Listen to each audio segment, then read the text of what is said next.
नमस्कार दोस्तों, मेरा नाम है परमजीत कुमार। मेरे चैनल को लाइक, शेयर और सब्सक्राइब कीजिए।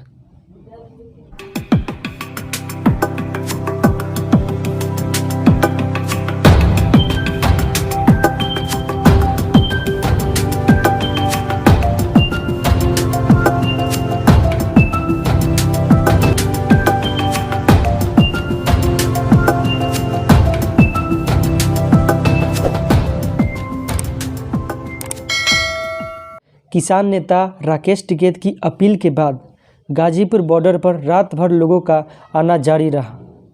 26 जनवरी की ट्रैक्टर परेड के बाद गाजीपुर बॉर्डर से हज़ारों किसान अपने घर लौट गए। इसके बाद माहौल ऐसा बनाया गया मानो आंदोलन खत्म होने वाला है। गोदी मीडिया के एक तबके ने भी आग में घी डालने का काम किया। गाजीपुर बॉर्डर पर पुलिस की बड़ी संख्या में मौजूदगी थी, लेकिन यह सब ज़्यादा देर तक नहीं चल सका। कुछ घंटे बाद ही पूरा मामला यू टर्न ले गया। राकेश टिकैत की रोने वाली वीडियो और तस्वीरें जैसे ही लोगों तक पहुंची तो एक बार फिर किसानों में जोश भर आया। देश का किसान को बर्बाद करना चाहते हैं, नहीं होगा। ये देश का किसान, ये 5 लाख ट्रैक्टर मेरी जिम्मेदारी है। इस किसान की मेरी जिम्मेदारी है। इस किसान को बर्बाद नहीं होने दूंगा देश के। आज अचानक क्या हुआ? आज अचानक क्या हुआ? वापसी होगा। आज अचानक क्या हुआ? पूरा घटनाक्रम बताइए। बीजेपी पार्टी लगी सारी किसान को बर्बाद करने लगी, नहीं छोड़ने का। ये बिल भी वापसी होंगे, बिल भी वापसी होंगे। अगर बिल वापसी नहीं हुए, अगर कानून वापसी नहीं होंगे तो राकेश टिकैत आत्महत्या करेगा। यानी कुछ देर इस इमोशनल माहौल ने आंदोलन में नई जान डाल दी। आधी रात को ही लोगों का गाजीपुर बॉर्डर पर आना शुरू हो गया। हाल ये रहा कि गाजीपुर बॉर्डर को खाली कराने पहुंची पुलिस को भी आधी रात वापस लौटना पड़ा। ये वो लोग थे जो पिछले 2 से 3 घंटे तक वेट कर रहे थे, शायद एक्शन होगा उसके बाद इनको डिप्लॉय किया जाएगा। लेकिन अभी फिलहाल जो है वो 2 गाड़ियां आई हैं और दोनों गाड़ियों में जितने लोग थे वो यहां से भरकर जा रहे हैं। इसके अलावा तीसरी गाड़ी में भी आप देखेंगे पीछे की तरफ, तो वहां भी ये पैरामिलिट्री फोर्सेस पीएसी के जवान जो हैं इनको यहां से ले जाया जा रहा है। अब इस घटना के बाद सिंघू और टिकरी बॉर्डर पर भी आंदोलनकारी एक्टिव हो गए। सोशल मीडिया और ऑडियो मैसेज के जरिए लोगों को रात में ही सूचना देने का काम शुरू हो गया। मैसेज में लोगों को अपील की जाने लगी कि ज़्यादा से ज़्यादा संख्या में लोग गाजीपुर बॉर्डर पहुँचे। इसका असर भी होता दिखाई दिया। गाजीपुर बॉर्डर पर यह देखा गया कि रात में ही 4 पहिया वाहनों से लोग गाजीपुर आंदोलन में शामिल होने पहुँच गए। बॉर्डर पर मौजूद युवाओं के अलग अलग गुटों ने रात भर नारेबाजी कर आंदोलनकारियों में जोश भरने का काम किया। वहीं एक ट्रैक्टर पर तेज़ आवाज़ में डीजे बजाकर उसके सामने डांस करते युवाओं और नारेबाजी करते हुए युवाओं को देखा जा सकता था।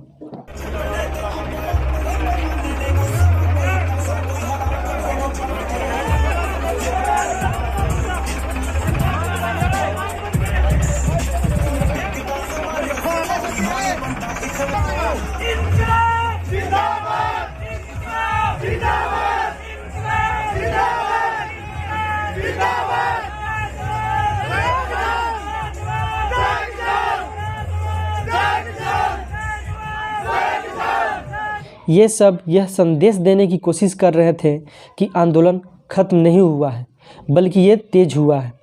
कई युवा चेहरे पूरी रात लाइव करके लोगों को गाजीपुर बॉर्डर पर पहुंचने की अपील करते रहे। आपको बता दें कि 28 जनवरी शाम से ही गाजीपुर बॉर्डर पर हलचल शुरू हो गई थी। पुलिस ने गाजीपुर बॉर्डर को चारों ओर से घेर लिया था। चारों ओर से बैरिकेडिंग कर आंदोलन की ओर जाने वाले सभी रास्ते बंद कर दिए गए थे।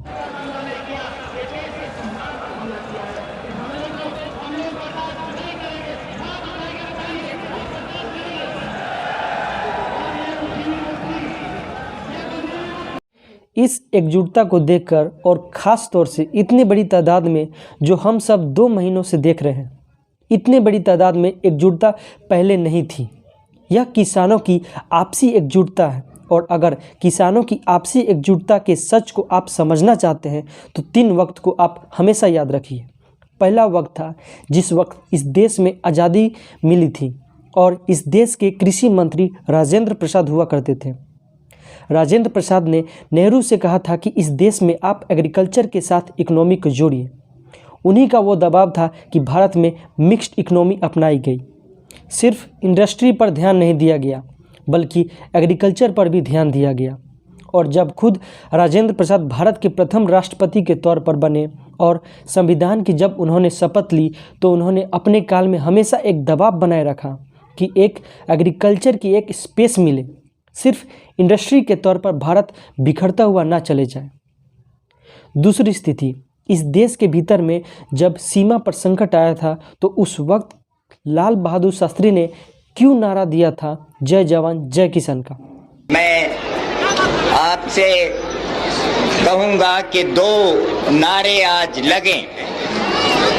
2 नारा अगर आप लगाएं तो वही असली नारा है आज देश की जरूरत के मुताबिक। एक तो जय जवान का और दूसरा जय किसान का। ये 2 नारे मैं समझता हूं कि आज हमारे देश के लिए जरूरी है।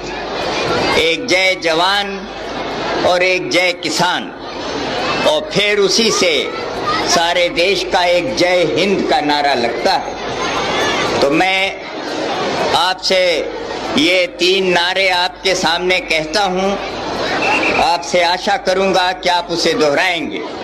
एक तो जय जवान, जय जवान, जय जवान, जय किसान, जय किसान, जय किसान, जय हिंद, जय हिंद, जय हिंद। इसलिए नारा दिया था क्योंकि उस समय भारत में अनाज की कमी थी और अनाज अमेरिका से मांगा गया तो अमेरिका बार्गेनिंग कर रहा था, भारत के साथ कह रहा था कि हमारी नीतियों पर चलिए। लाल बहादुर शास्त्री ने कहा, हम आपके सामने हथेली नहीं फैलाएंगे। उन्होंने किसानों से ऐलान किया, आप अनाज उपजाइए, और इस देश में जय जवान जय किसान का नारा दिया गया।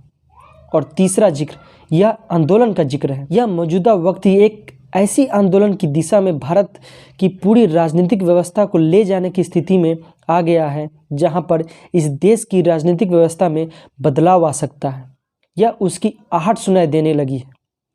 इसलिए यह असंभव सी परिस्थिति है इस देश के भीतर में जो 26 जनवरी को देखने को मिली, वह असंभव सी परिस्थिति है क्योंकि दिल्ली में 84,000 पुलिसकर्मियों की तैनात हैं। और आपको जानकर यह हैरत होगी कि लुटियंस की दिल्ली में जो तमाम पॉलिटिशियंस और कैबिनेट मिनिस्टर का घर है, उसकी रक्षा के लिए तकरीबन 10,000 सुरक्षाकर्मी तैनात रहते हैं कि उनकी हवेली और उनके घर पर आँच ना आ जाए। तो ज़रा कल्पना कीजिए लाल किले में कितनी सुरक्षा व्यवस्था होगी।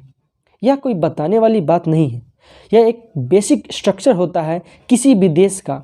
लेकिन बावजूद इसके अगर कानून को दरकिनार कर दिया जाए, अगर संविधान को अपनी हथेली में दबा दिया जाए, अगर राजनीतिक सत्ता यह मान ले कि उसका यह कहा हुआ शब्द ही कानून है, अगर वो कहने लगे कि हमारे पास बहुमत की ताकत है तो हम जैसे मन चाहे वैसा कानून बना सकते हैं, तो यह स्थिति जो नज़र आ रही है आपको कमोवेश हर जगह नज़र आएगी।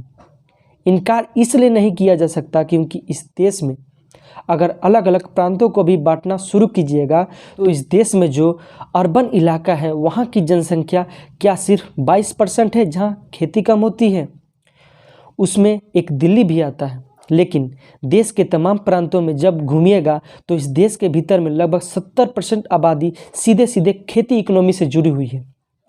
आँच उस पर आ रही है, सरकार समझ जाए तो ठीक, अन्यथा नारे लग ही रहे हैं। आने वाले वक्त में शायद सड़क ही संसद को राह दिखाएगा और इस देश की सियासत को भी राह दिखाएगा।